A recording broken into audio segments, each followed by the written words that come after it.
नमस्कार दोस्तों, आप देख रहे हैं फिट स्पोर्ट्स इंडिया और मैं हूं आपका होस्ट विकास शर्मा। दोस्तों, भारत और श्रीलंका के बीच टी20 सीरीज जो चल रही है उसका पहला मुकाबला भारत ने 43 रनों से जीत लिया है। आज सीरीज का दूसरा मुकाबला होगा। क्या प्लेइंग 11 बदलेगी? क्या कल जो एक तेज गेंदबाज की कमी भारत को खल रही थी, तो क्या आज एक नए पेसर की एंट्री होगी प्लेइंग 11 में? ये तमाम सवाल हैं जो आज के मैच को लेकर जहन में आते हैं, लेकिन इन सभी का जवाब एक ही है कि गौतम गंभीर और सूर्य कुमार यादव, इनकी स्ट्रेटेजी पहले मैच में सफल रही है, लिहाजा दूसरे मैच की प्लेइंग 11 में बहुत ज्यादा बदलाव होगा इसकी कोई संभावना दिखाई नहीं देती। श्रीलंका के खिलाफ पहले टी20 मुकाबले में ओपनिंग की शुभमन गिल और यशस्वी जायसवाल ने। जिम्बाब्वे सीरीज पे भी ये दोनों बल्लेबाज भारत की तरफ से ओपनिंग करते दिखाई दिए थे और वहां भी सफल हुए और यहां भी। दोनों का टेम्परामेंट इतना अच्छे तरीके से मैच हो चुका है कि जब दोनों खेलते हैं मैदान पे तो बहुत ज्यादा स्वाभाविक रूप से बल्लेबाजी करते हुए दिखाई देते हैं। दोनों की आपस में अंडरस्टैंडिंग भी बहुत बेहतरीन है, लिहाजा आज के दूसरे मुकाबले में भी यही ओपनिंग पेयर भारत की तरफ से उतरने वाला है। आगे भी परिवर्तन दिखाई नहीं देगा, लेकिन पहले टी20 में जो एक बड़ा सरप्राइज पैकेज था वो थे रियान पराग। कोच गौतम गंभीर ने उन्हें बतौर बल्लेबाज और उसके बाद में आश्चर्यजनक रूप से बतौर गेंदबाज उपयोग में लिया और सफल भी हुए। रियान ने केवल 8 गेंदें फेंकी, 5 रन उसमें दिए और 3 अहम विकेट निकाले उन्होंने श्रीलंका के। और यही कारण रहा कि रियान के इन झटकों के दम पर ही आखिरी जो 32 गेंदें थी श्रीलंका के लिए उसमें रन नहीं बन पाए। श्रीलंका करीब 30 रन ही बना पाई और 43 रनों के अंतर से यह मुकाबला श्रीलंका ने हारा है। तो रियान पराग जो है वो एक सबसे बड़ा सरप्राइज पैकेज पहले टी20 में निकल कर आए थे।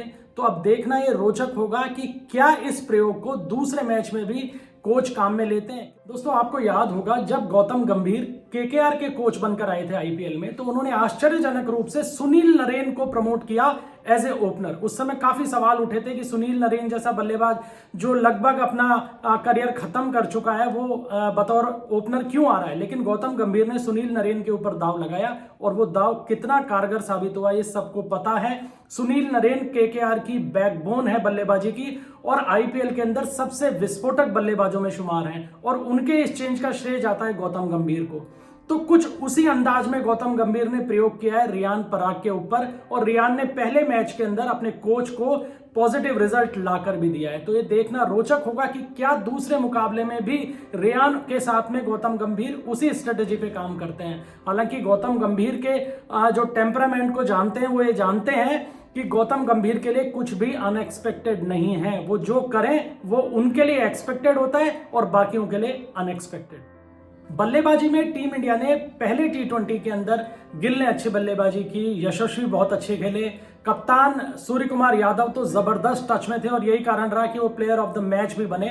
और दोस्तों, ये 16वां मौका था जब टी20 क्रिकेट में सूर्य कुमार यादव को प्लेयर ऑफ द मैच घोषित किया गया है। टॉप पोजीशन पर आ गए हैं वो। विराट के भी 16 हैं, लेकिन विराट और सूर्य कुमार यादव के मैचों की संख्या में बहुत बड़ा अंतर है। लिहाजा जिस तरीके का फॉर्म कल अपने पहले ही स्थायी कप्तान बनने के बाद पहले ही मुकाबले में सूर्य कुमार यादव ने दिखाया, उसने दर्शा दिया है कि टीम इंडिया को टी20 फॉर्मेट में रोहित शर्मा की कमी खलने वाली नहीं है। सूर्या रोहित की ही लेगेसी को आगे बढ़ाते हुए दिखाई दिए हैं।